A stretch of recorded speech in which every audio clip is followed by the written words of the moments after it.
All right, so we're at Herring Creek right now. I just filmed a video from 4 Mile Creek to Herring Creek, and it ended up being a really good time for me. I think it was a personal record between 4 Mile and Herring Creek. And so I figured I'll go ahead and shoot the recording on the way back. Again, I'm testing these videos in 180 degrees using the front-facing camera or front-facing lens on the Insta360 X4. This is all new for me, so I'm not sure if it's just going to be the typical GoPro, front-facing view, or if it'll let you swipe left and right. But the point of today is trying to figure all that out. So we'll go ahead and shoot on the way back. Again, this video probably will take about 45 minutes. The last video ended up being about that long, leaving from 4 Mile Creek. But I think we'll go ahead and get started. And I'm not sure how much talking I'll do in this video. I'll be probably shooting another video from the Richmond side a little bit later. But yeah, let's go ahead and get started. It's a really pretty day today. I know I made mention of that in the previous video on the way here. But yeah, a lot of the humidity is starting to move its way out. And blue skies. We still have green from the summer on the trees and the grass. But fall is moving here. Today is September 2nd, happens to be Labor Day. But yeah, really just a nice day for a ride. And we'll start making our way back.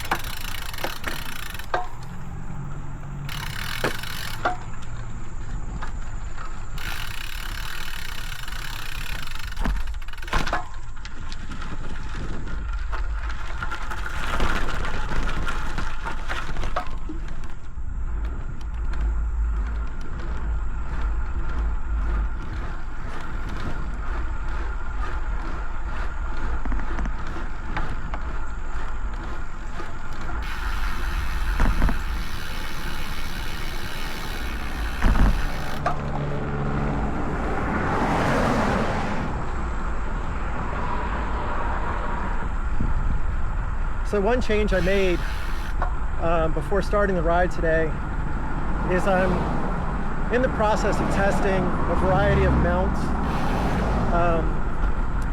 And the videos that I shot over the weekend, I'm not actually sure if I've posted them up to YouTube. I don't know that I will. But I ended up using the Insta360 quick release mount, and it just made a lot of noise. I ended up doing a little research and tried to get around the sort of clacking noise that it was making as I was riding along. And I just didn't find a really good way to get around it. So I ended up ordering a different mount. And this is not a quick release mount, but so far it seems to be holding up really well. It's a really secure and tight fit to the bike. And I think it's just gonna work out a little better. It's got a little bit smaller form factor. And like I said, it makes a pretty secure fit.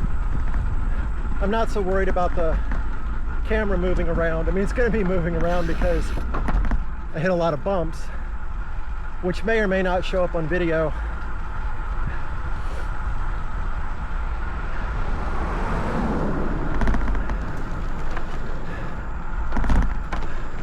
And another change that I made, which isn't really camera related, but I'm experimenting a little bit with my tire pressures. And the tires I'm using are Pirelli P0 race tires. They happen to be the 150th anniversary tires. They sort of have a gold logo on the sidewall. And I really like them. They're actually made for running inner tubes. And right now I'm using the Ride Now TPU tubes. They're really lightweight and they feel really good. And you know, when I was doing the math and just thinking about, you know, long term, what kind of setup do I want to go with? Do I want to go tubeless and have to mess around with tire sealant, or do I want to get tubes or tires that are made for tubes, which tend to be a little bit lighter, and then running the tubes, which now are fairly lightweight. And actually the combination of the tires I'm running and the tubes, it's a lighter weight setup than if I'd gotten the sort of comparable Pirelli tires with the tubeless setup. So, but the one thing that I've been told, or at least, you know, through my research, is that you can run lower tire pressures with tubeless.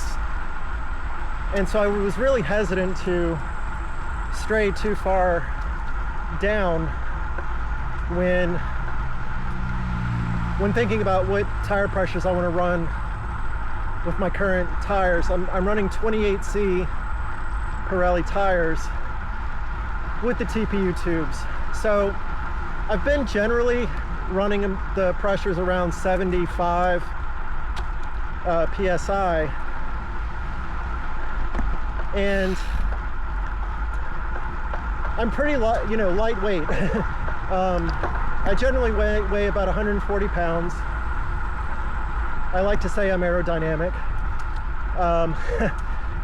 but typically a lighter weight rider can get away with lower tire pressures. So this morning when I set out, I thought, you know, let me just lower these down a bit and see what I can get away with. So I'm running at 65 pounds right now, and I'll tell you, it's a world of difference. The Capitol Trail tends to be somewhat bumpy in sections, and I explained it in a prior video. You know, in some of these wooded sections, the tree roots have found their way under the trail and they kind of lift it, creating these bumps. And you know, if you're running really hard tires, you feel it. And I'll be honest, it slows you down.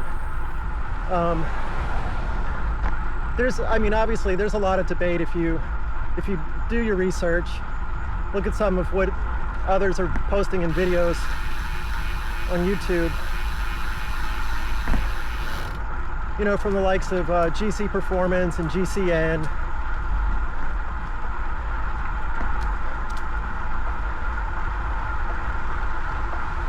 You know, they talk about tire pressures quite a bit.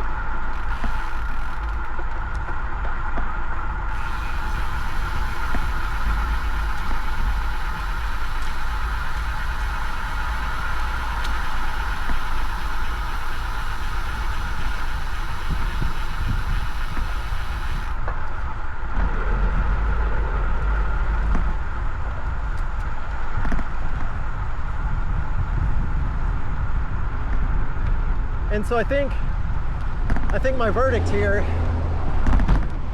as I climb up this hill, is that as long as I don't experience any negative effects, as long as as long as I'm not getting pinch flats or punctures or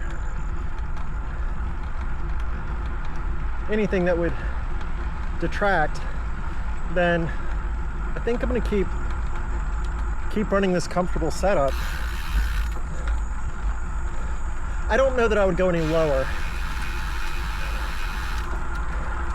but 65 seems to be pretty magical right now. It feels really good, and honestly, it feels fast, is what I would say. I think I had my personal record on the way to Herring Creek It was definitely my fastest 10 miles. So I haven't done enough sort of A and B testing. I mean, you know, there's so many factors, you know, environmental conditions, all that. And I might just be feeling good today. I mean, we'll have to keep testing. But right now I'm sort of encouraged to keep doing the less tire pressure.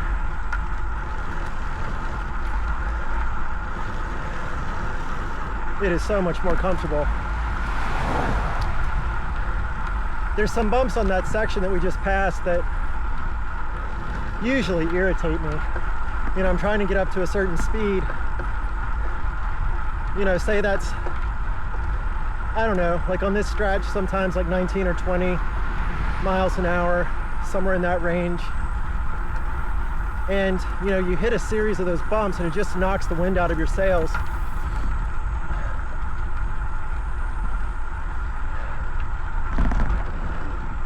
If you're running a really hard setup. It's probably good to point out at this junction that I'm running a Cannondale System 6. It's the bike that I'm on right now, and they're notoriously stiff. It's a stiff bike. It's made to be aerodynamic.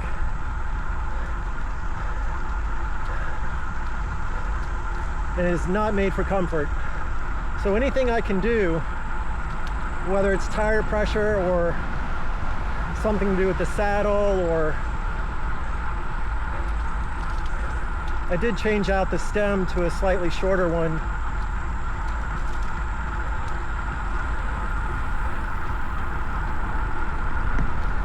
Which is, I mean, made a difference. It's made a big difference.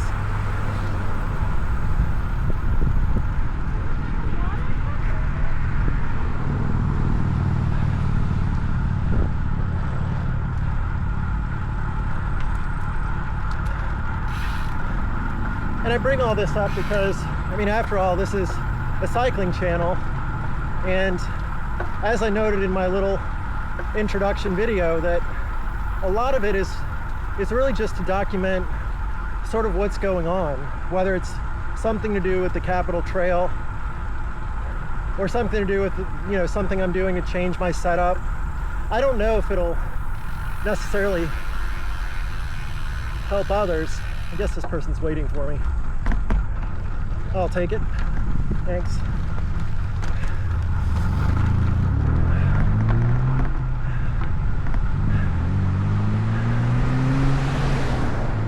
Yeah. So, yeah, I think it's maybe just good to document all this. I'm not an expert. I've become sort of an enthusiast. I've just gobbled up as much research and experience as I can in the time that I've been riding. Which all told, I mentioned this on a previous video too, I started riding in May of last year.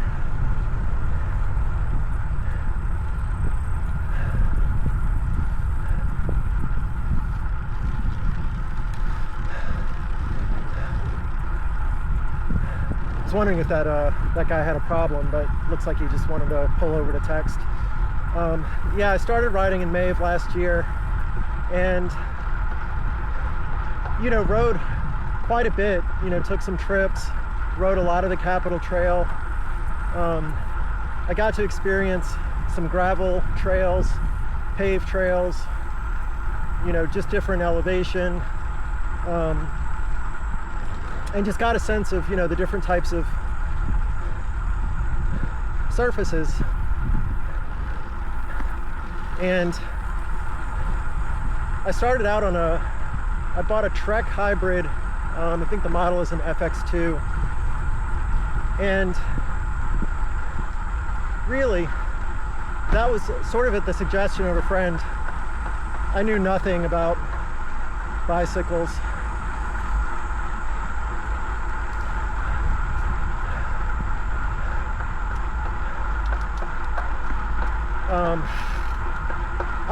Other than BMX bikes from my childhood, that's about all I knew. And you know, rode the hybrid on this trail and some of the other trails in Virginia, and just, I don't know, quickly realized that I wanted to go faster.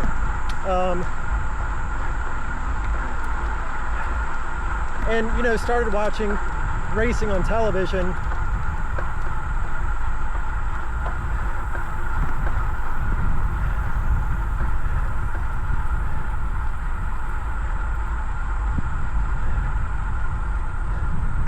And seeing, you know, some of the pros riding these really, really aerodynamic and modern looking bikes, I don't know, I just really wanted to, more than anything, just see what I was capable of.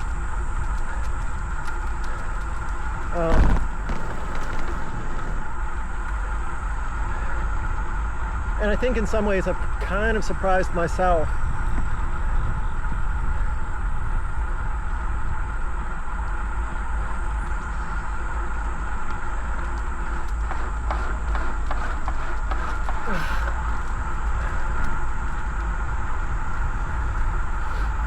And by that I mean, you know, I typically average now something like maybe 100 miles a week on the bike. And that's generally doing this route, which we're on now, from 4 Mile to Herring Creek and back, ends up being 25 and 26 miles. And if I do that several days a week, it adds up. And then oftentimes I'll do the stretch between the start in Richmond or the end, depending on which way you look at it, to 4 Mile Creek and back. It's a little less distance, but it's a pretty good stretch as well. The stretch we're on now is my favorite of the trail.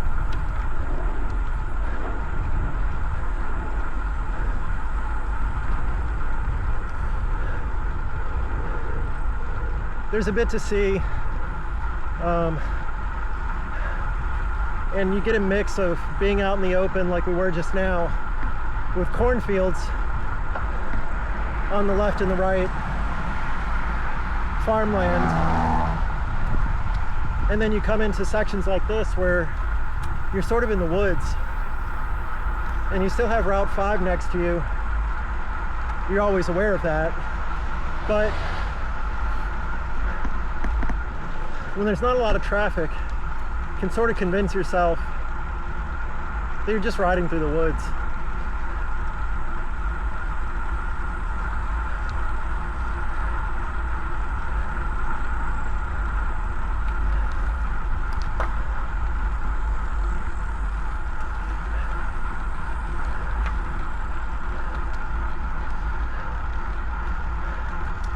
And so I'm spending a lot of time documenting with these videos and this new camera, especially now. It's just a great part of the season as we're going into fall. You know, the air starts clearing and you get days like today.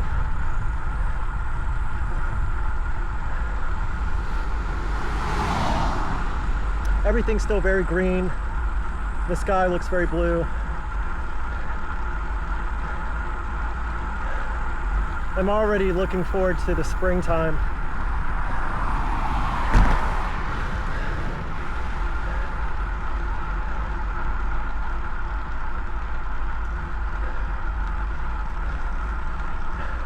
One thing I'd like to do before it gets too terribly cold, so maybe in the next month or so, is to complete another, what they call a century ride. And the Capitol Trail is I can't think of a more perfect stretch of pavement to do a century ride on. A century ride is 100 miles, and the trail happens to be just about 52. So you start on one end, you go to the other, and you come back. And then you've done it. And I did it for the first time about a month ago. And boy, did I learn a lot. Going from riding 25 miles, or maybe the odd 40 or 50, to doing 4 times or double that. It is different. And if you haven't done it, it should be a goal. It is a goal. And you learn a lot about your limits, what you're capable of.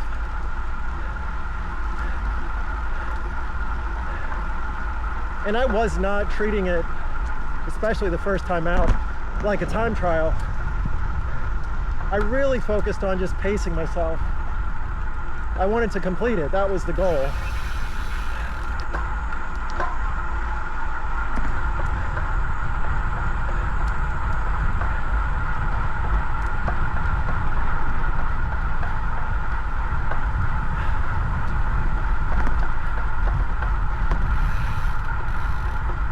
And so as we're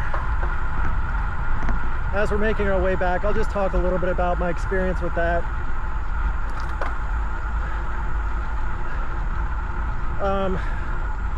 So to prepare, if we can call it preparation, was really doing just a lot of short rides on different sections of the trail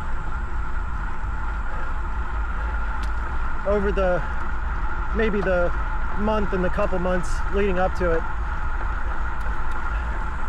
And just making mental notes of different sections, you know, which ones were bumpier, which ones have hills, and just thinking about, like, how do I want to approach that when I'm doing it twice in one day, on the way out and the way back.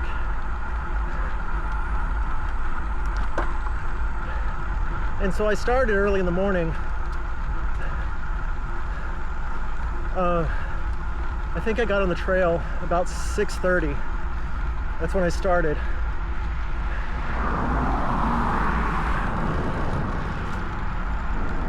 And that's maybe the first recommendation, given my experience with the trail and just trying to do 100 miles in a day, is if you're not sure how long it might take, I mean, just start early. Prepare the night before.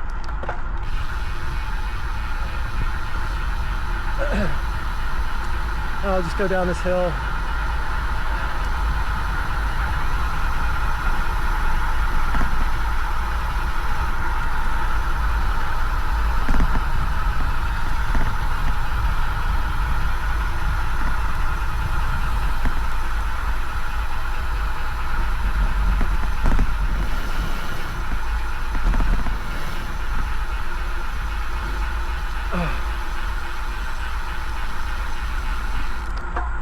Yeah, prepare the night before. And I'm not I'm not a dietitian or anything like this, a nutritionist, but I will say that I found that, you know, if the night before I eat something like, you know, pasta, something that's heavy in carbs, get enough protein, boy, it really makes a difference. It just does. And breakfast is probably just as important. I mean, you think about it, if you're like me, I'm not an athlete. Really, this is what I do. For any amount of exercise, I go from sitting in front of a computer at work to riding a bike, and that's the exercise. So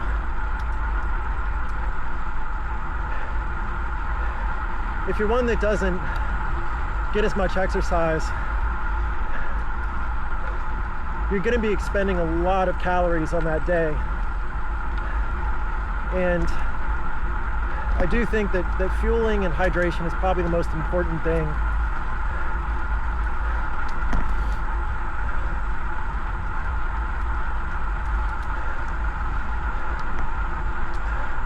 So what I ended up doing was I had a large bowl of cereal for breakfast that morning, had pasta the night before, and I stopped briefly on the way from Richmond to Williamsburg to have a little snack.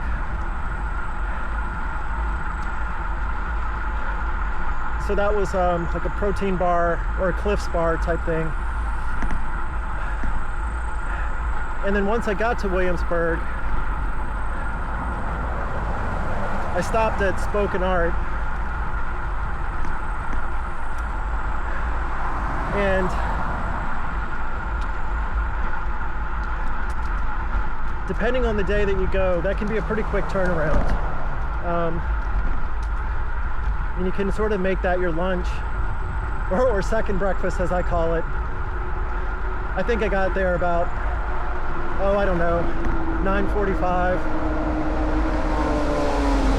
Yeah, 9:30, 9:45. I think it took me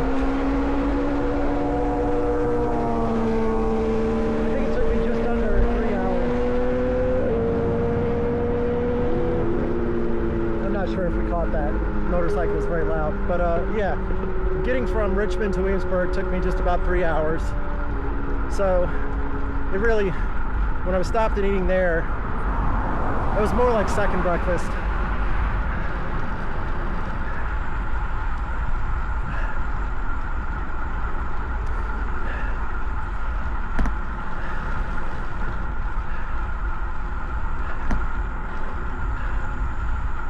And I made sure to get some carbs, some protein.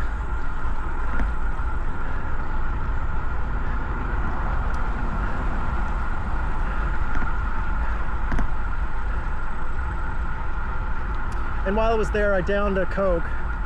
So I got a little boost of caffeine, refilled my bottles.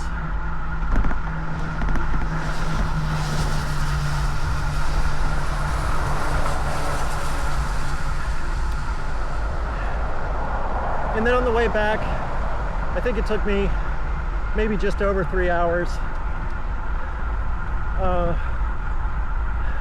I will say that about 25 or 30 miles in on the return, I felt myself slowing down, and it really was down to the comfort of the bike.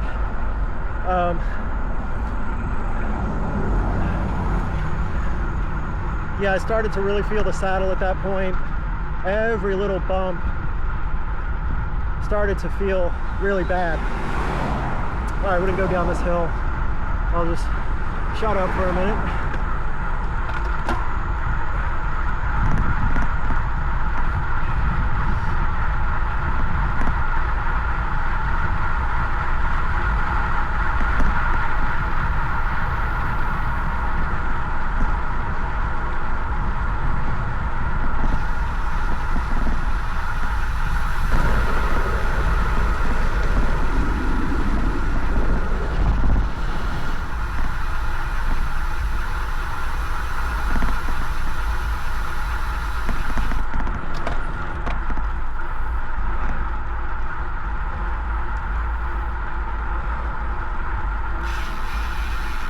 Yeah, so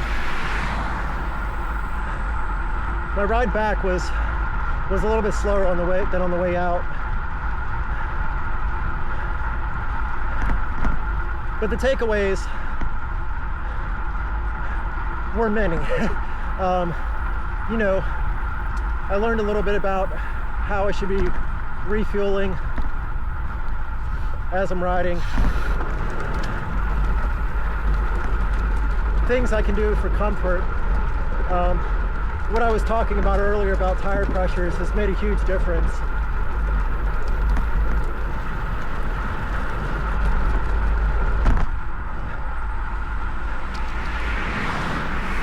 So that's one change that I absolutely would make on the next one. Like I said, I hope to do this again before it gets too cold.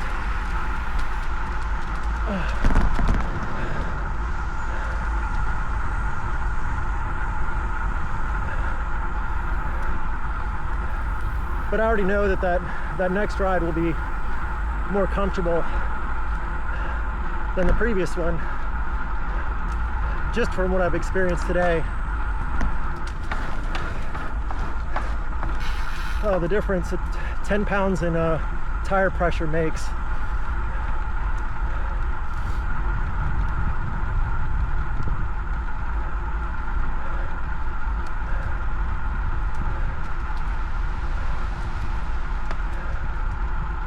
I would love for that day to be like this day.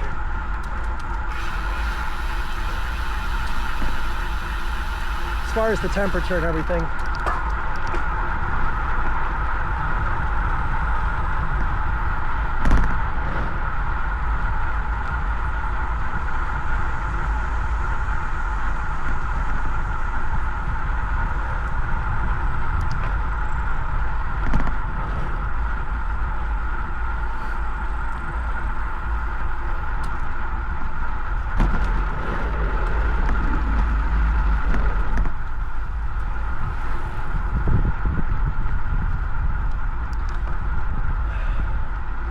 All right, this is one of the bigger hills on the trail, but I'm feeling okay today. I think I'm gonna try to push up it a little bit.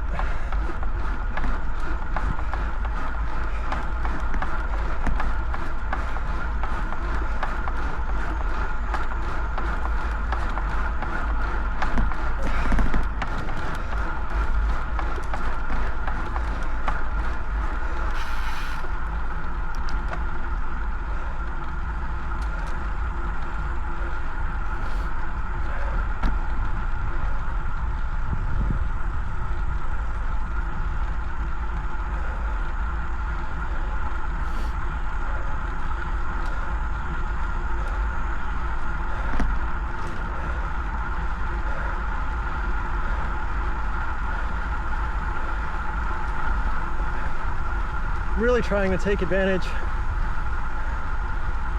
of the weather this weekend. It's a holiday weekend and I've been out each day. I think I've averaged about 30 miles each day, between 27 and 30.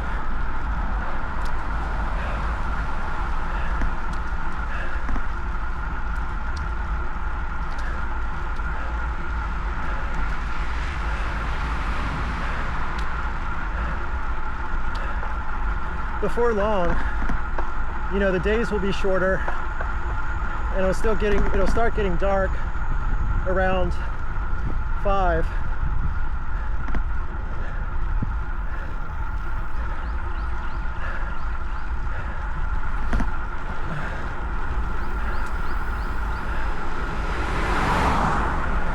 Which will make it hard to fit in these rides after work.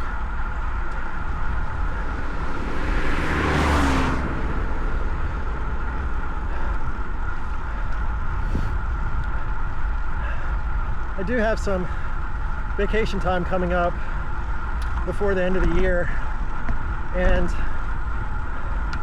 I think what I'm going to try to do is just, you know, take those days when I can get out on the trail, when it's, you know, we have some warmer days in the winter.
This ride on the way back is sort of serving as a recovery ride. I pushed it a little bit harder on the way out. I didn't really even mean to. I was just feeling good. And I could tell after a few minutes into the ride that I could tell that it was less humid. And we've really, you know, over the summer in Richmond, or I should say just this part of Virginia, the humidity is a factor. You know, cycling or road cycling is a lot to do with aerodynamics, but in the summer here, it's almost more to do with fluid dynamics, to be honest. You're really fighting this heavy, thick air. And on, you know, days like today where the humidity is starting to escape, you really feel it. And you just sort of glide along.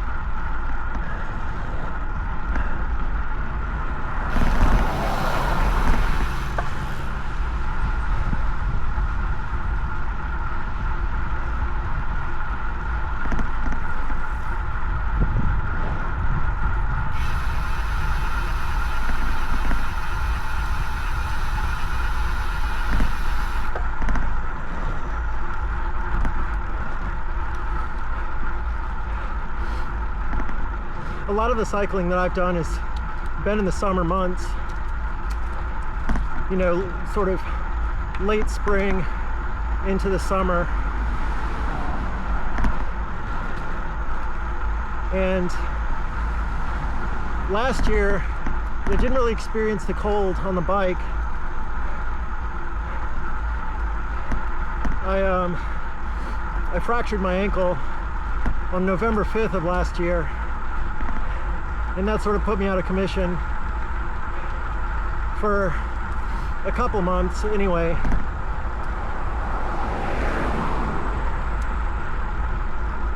And then I didn't really feel too comfortable to get it back on the bike until it started to get warm again.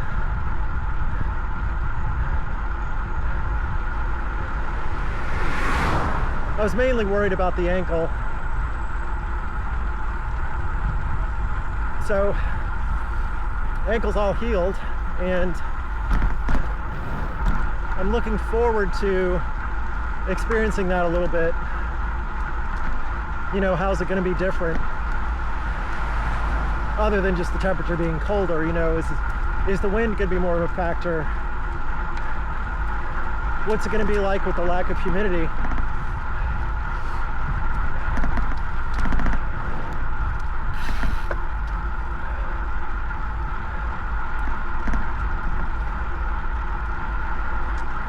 Just lots of questions. What's my breathing going to be like?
So we just passed mile marker 38 back there. So we got about 2 miles before we get back to 4 Mile Creek.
It's been really quiet today. Didn't know what to expect for the holiday. I didn't know if I'd be greeted by, you know, hundreds of cyclists on the trail or no one at all.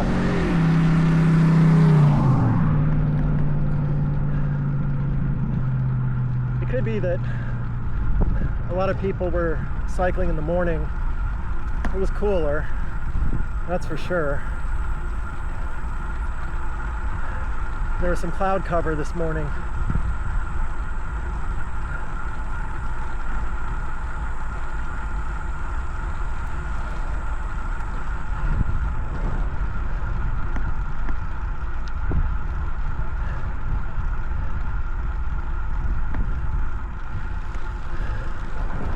But I am definitely glad that I came out this afternoon.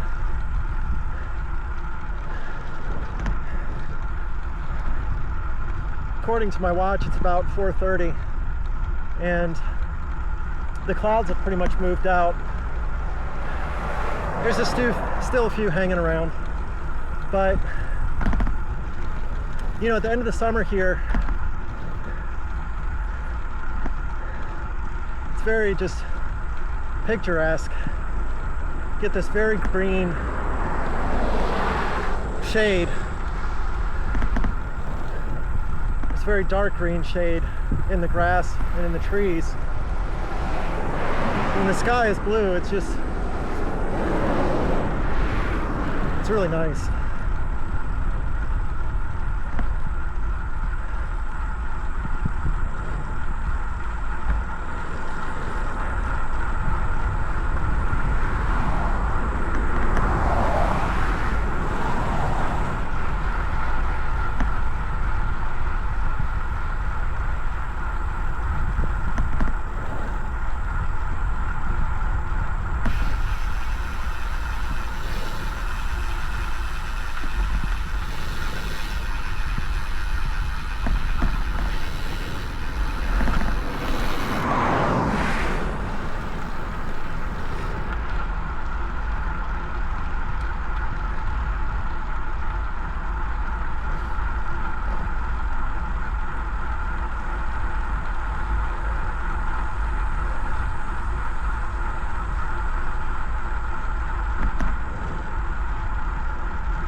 Okay, well, we're back. I guess we'll do a little loop around the parking lot.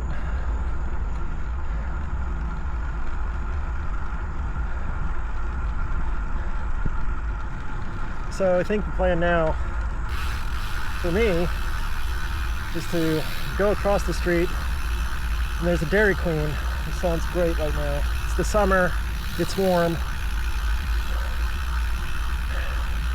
and I just cycled, I don't know, 26 miles. And I can use the protein and the sugar.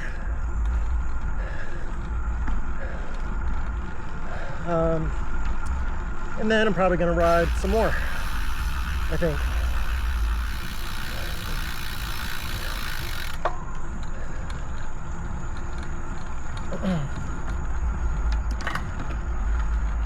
Yep, I think I'll be going to the downtown and starting from the beginning of the trail and doing a little ride from there before it gets dark. That's the plan. All right, that's all for now. There'll be more later.